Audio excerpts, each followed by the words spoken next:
एक नदी के किनारे दो पेड़ थे।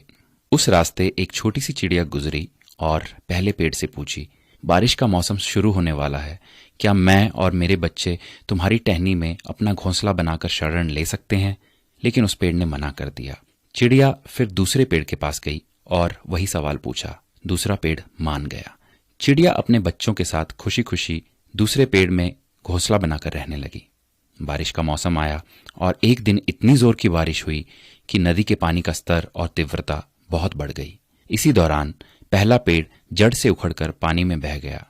जब उस चिड़िया ने उस पेड़ को बहते हुए देखा तो कहा, जब मैं तुमसे अपने और अपने बच्चों के शरण के लिए आई तब तुमने मना कर दिया था, तो अब देखो तुम्हारे उसी रूखे बर्ताव की सजा तुम्हें मिल रही है।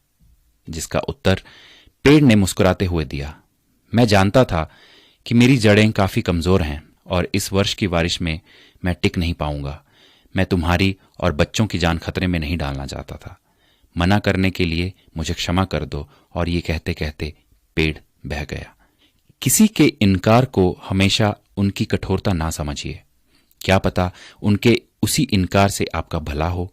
कौन किस परिस्थिति में है हम शायद उसे ना समझ पाए, इसलिए किसी के चरित्र और उनकी शैली को उनके वर्तमान व्यवहार से ना तोलें।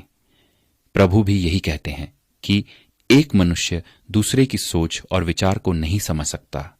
स्वयं प्रभु ही है जो मनुष्य को उसके हृदय से जांचता है, ना कि उसके रूप से।